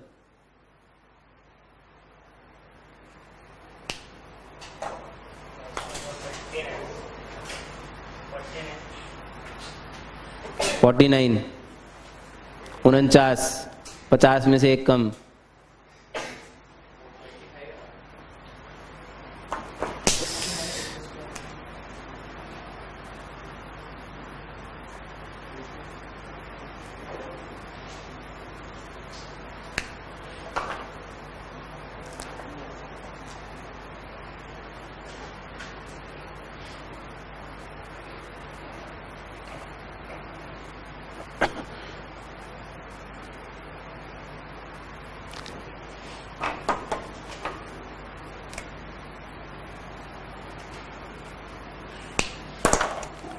First ellipse,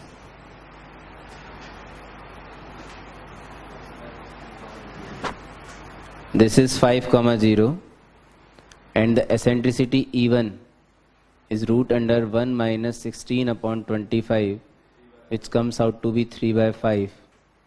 3/5 eccentricity को vertices से multiply करने पे we get foci 3,0 and -3,0। Problem इसमें आती ही नहीं है, इसलिए मैंने बता दिया आपको। प्रॉब्लम आती है इसमें जब मैं E2 निकालने जाता हूँ √1 - 49/24, हाथ कांपने लग जाते हैं। नॉनसेंस और नॉनसेंस, यानी ये एलिप्स है ही नहीं। अब एलिप्स तो है Gulabchand, x² / a² + y² / b² = 1 हमेशा एक एलिप्स है।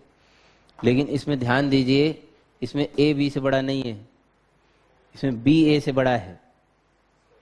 यानी कि जो एलिप्स आएगा खड़ा एलिप्स आएगा ऐसे। कुछ समझे? नहीं समझना चाह रहे?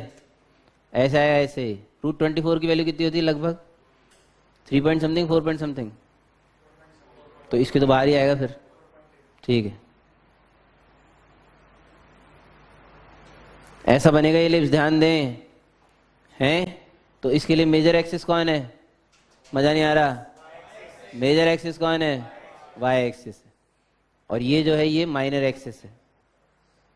एसेंट्रिसिटी का फॉर्मूला हमेशा हमेशा हमेशा हमेशा हमेशा हमेशा 1 - छोटा अपॉन बड़ा। बात खत्म, बात खत्म।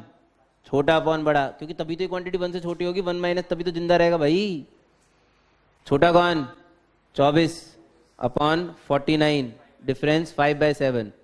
सुनो ध्यान से, इस पॉइंट का कोऑर्डिनेट बताया होगा क्या?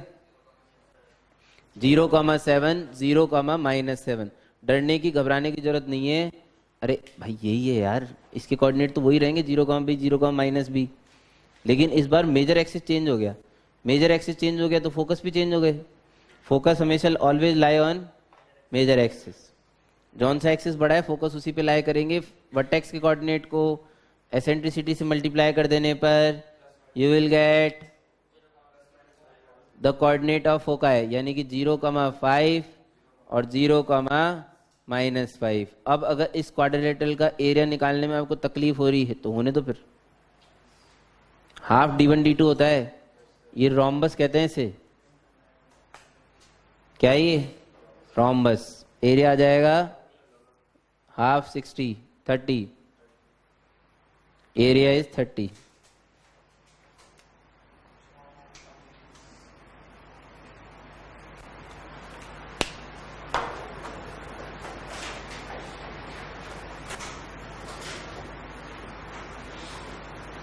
If the focus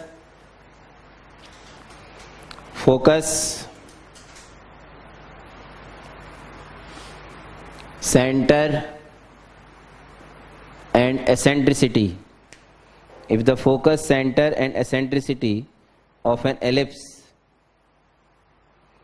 are respectively 3,4, 2,3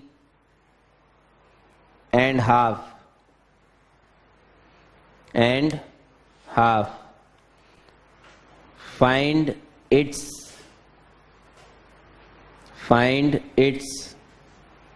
equation. Find its equation.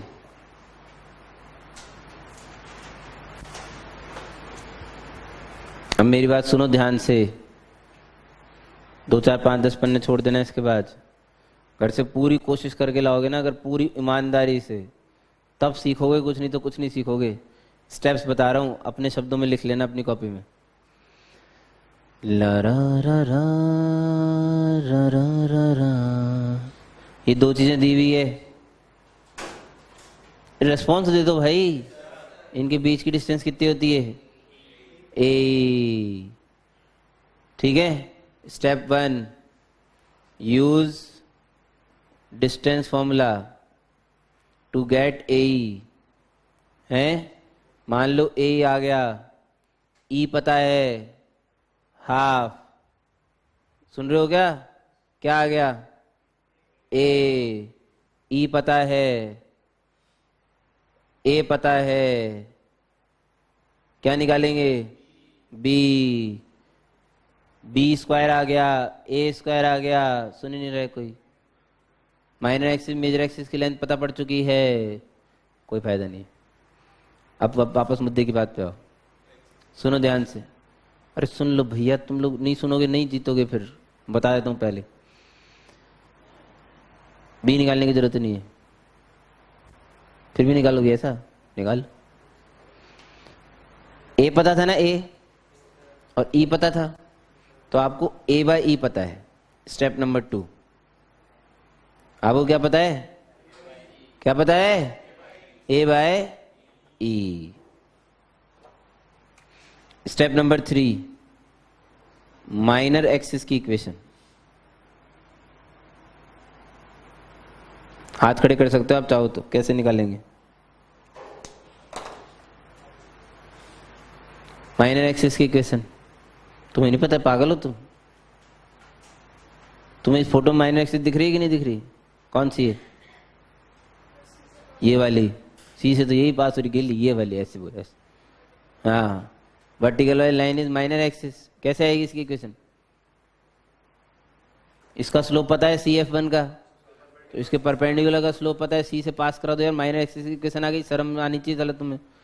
अच्छा सुनो, अब last and the most important step, ये बहुत अच्छी चीज बता रहा हूं मैं, इस तरीके से सॉल्व करोगे तभी कुछ जीतोगे, नहीं तो कुछ नहीं आएगा जिंदगी में। नहीं सॉल्व करके लाए तो मेरी जिम्मेदारी नहीं है और बताऊंगा भी नहीं। क्या करने वाला हूं बताओ? डायरेक्ट्रिक्स की इक्वेशन निकालेंगे इतनी डिस्टेंस पे जो कि इसके पैरेलल है। सही है, मगर अफसोस दो आएंगी, एक ये वाली और एक ये वाली, लेकिन रखनी यही है क्योंकि F1 ही है। सिर्फ करेस्पॉन्डिंग फोकल डायरेक्ट्रिक्स पेयर के साथ ही आपको आपके एलिप्स की इक्वेशन मिलेगी। मान ही नहीं रहा देखो कोई।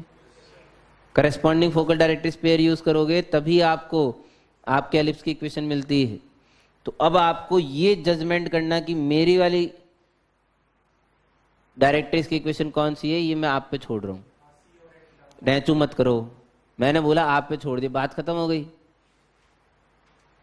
सोच समाप्त हो गया। ढैंचू ढैंचू की बिल्कुल मत सुनो, ढैंचू ढैंचू हमेशा गधे होते हैं, they will always misguide you. ठीक है, दोनों में सेम मिलेगा। ढैंचू ढैंचू मत क्या करो एकदम से, ठीक है। इसमें भी CF1 रखने में सेम साइन, उसमें भी CF1 रखने में सेम साइन मिलेगा। हल्ला मत करने लग जाया करो एकदम से। अपने बुद्धि और विवेक का इस्तेमाल करें कि आप ये डायरेक्ट्रिक्स कैसे आइडेंटिफाई करेंगे। आपने डायरेक्ट्रिक्स आइडेंटिफाई कर ली, स्टेप 3 की बात तो कुछ मैंने लिखा ही नहीं है, सब मैं ही लिख लूं, खुद तो लिखते नहीं हूं कुछ अपनी भाषा में। मास्टर तू ही बता दे सब कुछ, ठीक है साहब। स्टेप नंबर 4 कौन सी थी? Right parallel lines and identify your directrix. जब आपका डायरेक्ट्रिक्स आ जाए तब तो फिर तो राणा जी हो आप, फिर क्या बचा? फिर कुछ नहीं बचा। स्टेप नंबर 5, PH, K मानो और PF1 की डिस्टेंस E टाइम्स PM1 के बराबर कर दो। E पता है आपको, हाफ है, पता है आपको।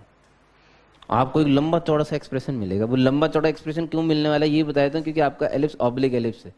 कहीं आप ये तलाश करो कि मेरी तो खूबसूरत इक्वेशन है, कद्दू आई खूबसूरत, ऑब्लिक एलिप्स है, ऐसी थोड़ी है, ये टेढ़ी है ये लाइन, y = x+1 है। ये और बता देता हूँ मैं आपको, ये जो मेजर एक्सिस है दैट इज y = x+1। ये तो कोऑर्डिनेट देखते देखते चमक जाना चाहिए था कि लाइन y = x+1। समझ में नहीं आ रहा किसी को? देखो y कोऑर्डिनेट देखो, x+1 करने से आ रहा है, यानी कि ये लाइन तो y = x+1 है, तो उसका स्लोप -1 आएगा इस वाली का।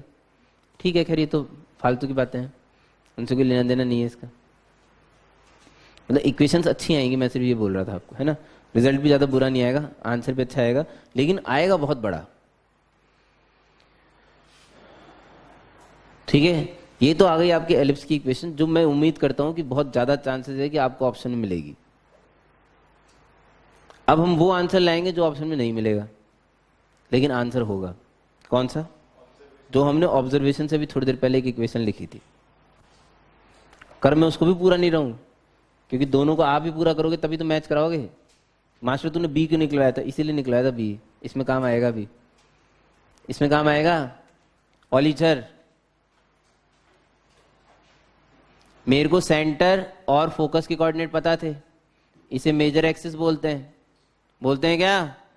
मान लो इसकी equation x plus y minus one नहीं आई, नहीं आएगी, पागल हो तुम तो। y is equal to x plus one, यानी कि x minus y plus one is equal to 0 आ गई। ये तो कौन सा एक्सिस हो गया? Major axis. इसके परपेंडिकुलर माइनर एक्सिस होगा। सेंटर कोऑर्डिनेट ये है क्या? नहीं, ये है x plus y is equal to 5, यानी कि x plus y minus 5 is equal to 0। ये मेरा कौन सा एक्सिस हो गया? Minor axis. अगर मेरे पास a है और मेरे पास b है, क्या करूंगा?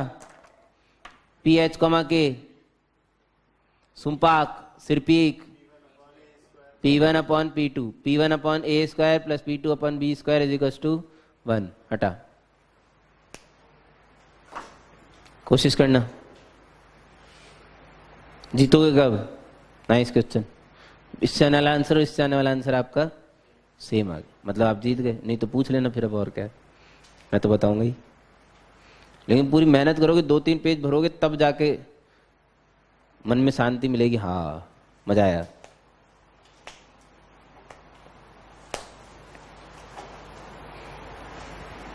कौन सी चीज नहीं निकाल सकती सारा जी आप इसमें? चलो शुरू से बोलो, फिर स्टेप 1 से। सबसे पहले क्या करेंगे? हाँ, पहले वाला मेथड। दूसरा तो मेथड ही नहीं है, दूसरा तो आंसर है। सेंटर ऑफ फोकस के बीच की डिस्टेंस निकालेंगे, उसको ए ही बोल देंगे।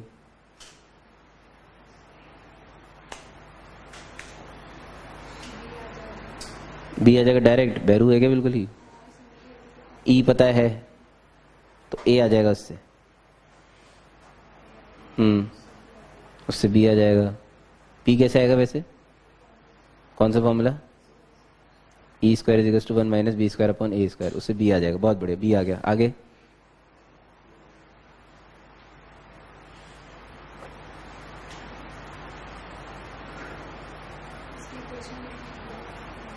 मेजर एक्सिस की इक्वेशन लिख लेंगे, उसके परपेंडिकुलर माइनर एक्सिस की इक्वेशन लिख लेंगे, उसके पैरेलल डायरेक्ट्रिक्स की इक्वेशन कितनी डिस्टेंस पे?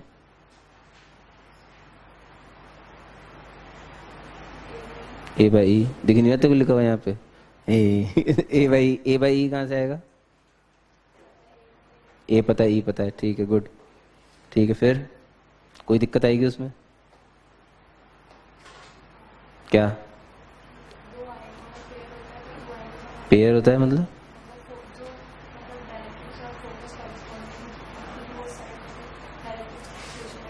क्यों आएगी ही? क्यों के लिए जब पैरेलल लाइन निकालते हैं तो 2 आती है, लैम्बडा के लिए 2 आती है। हाँ, गुड, शाबाश, वेरी गुड, 2 आएंगी। फिर क्या करेंगे हम? आइडेंटिफाई करेंगे कि हमारी कौन सी है। हमारी मतलब इस F1 के पास वाली कि दूर वाली? पास वाली, ठीक है। उससे मेरे को डायरेक्ट्रिक्स की इक्वेशन मिल जाएगी। फिर PF1 is equal to E times PM1, मेरे को मेरा कोनिक मिल जाएगा। सब पता है वो हमें इसके बाद, ठीक है, गुड।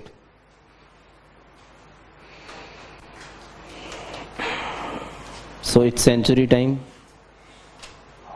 हाफ। यस,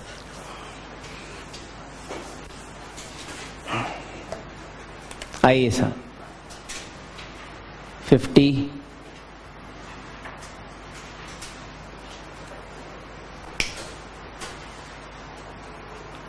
लिखो। बहुत प्यारा क्वेश्चन। Shew that the locus of the incenter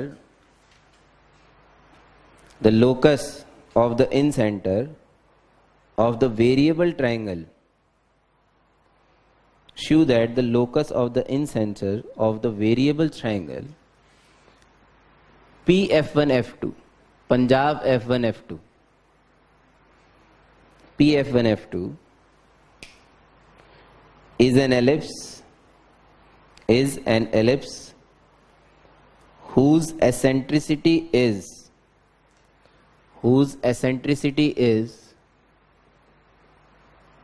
root 2e upon 1 plus e. Root 2e upon 1 plus e, where e is the eccentricity of the original ellipse, where e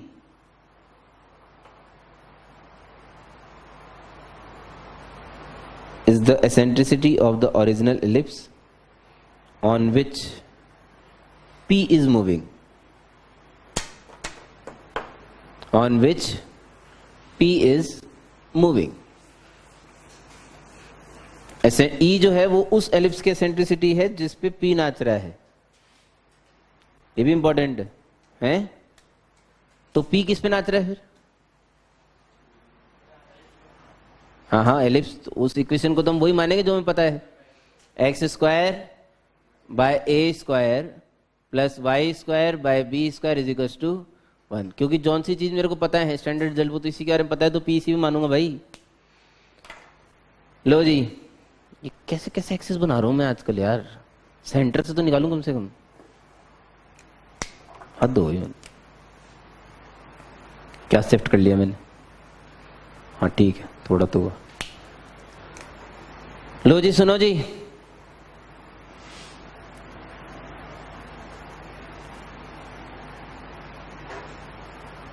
PF1 F2 एक triangle है। अब triangle है तो इसका कोई इन circle भी होगा ही, इन circle होगा तो फिर इन सेंटर भी होगा ही। उस इन सेंटर का मेरे को लोकस निकालना था। कोऑर्डिनेट बोल दो फटाफट। इसके कोऑर्डिनेट मान लिए x1, y1, इसके a, 0, इसके माइनस a, 0। ये तो मुझे पता थे पहले से। इसके इन सेंटर को क्या मानना है? h, k।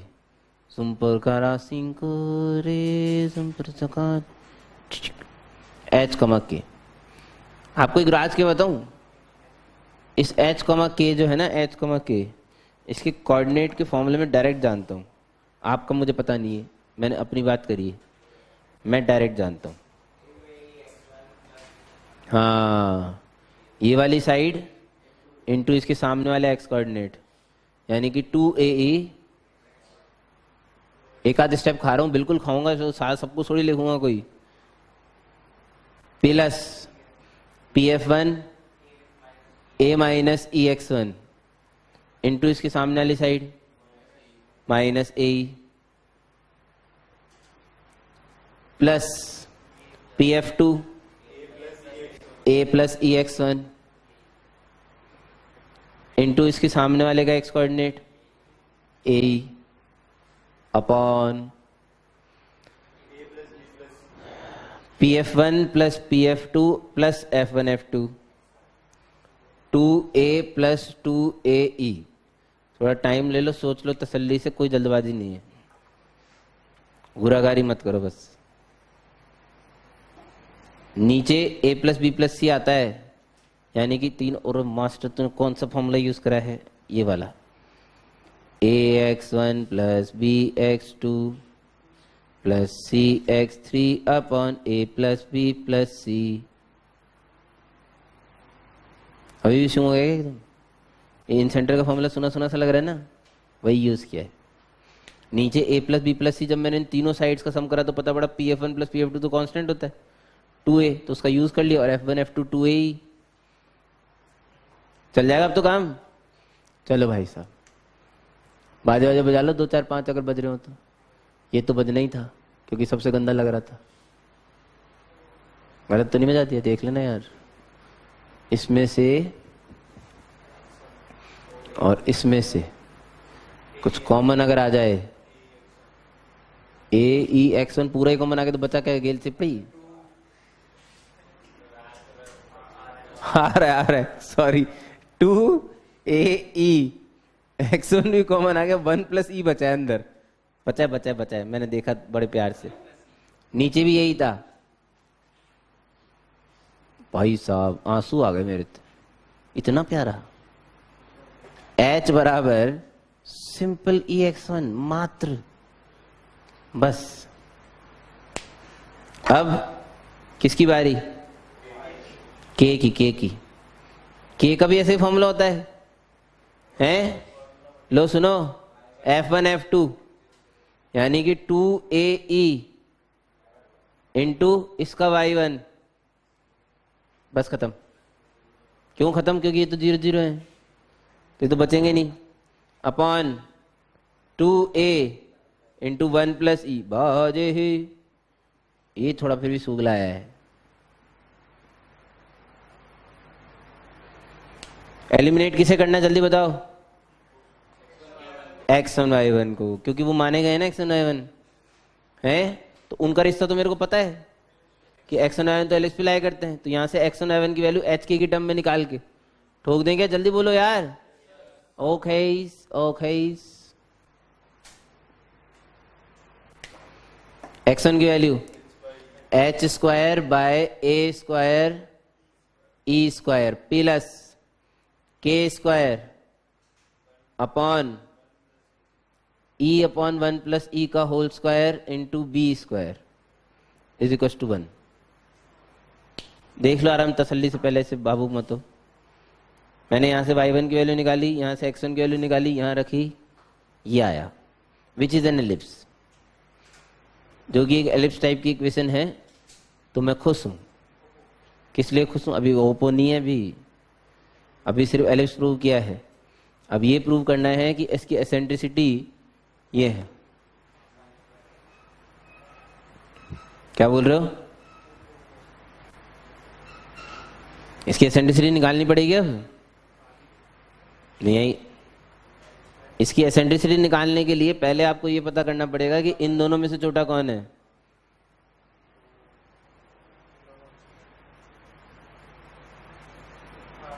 नहीं चमका? अबे एसेंट्रिसिटी का फॉर्मूला लगाने के लिए 1 माइनस छोटा अपॉन बड़ा करना पड़ता है। तो इसमें छोटा कौन है? ए वाला है बी वाला? कैसे इतने कॉन्फिडेंस से कह सकते हैं आप? ए तो वैसे ही बड़ा है। एक्चुअली ये ए ही था, ये बी ही था। तो ए ही बी में ही लोगों ने बोल दिया था कि बी छोटा है, फिर ऊपर से तड़का और मार दिया किसी ने 1 प्लस ई से डिवाइड करके, यानी कि 1 से बड़ी क्वांटिटी तो और छोटा गया वो। तो ये तो बहुत सर मारा है, वैसे ही बहुत छोटा है भाई।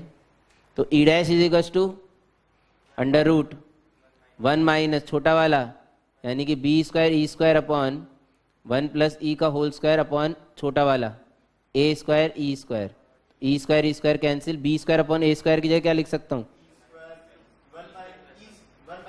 1 माइनस ई स्क्वायर अपॉन 1 प्लस ई का होल स्क्वायर। थोड़ा संयम रखें, डायरेक्ट एलसीएम ना लें, पहले elephant square minus camel square लगाएं। कुछ बाजे बजने की आवाज़ आएगी आपको, और बाजे बजने के बाद नेक्स्ट स्टेप पे आप यहाँ होंगे 2e upon under root 1 plus e, तब जाके ये पूरा प्रूव होगा क्वेश्चन।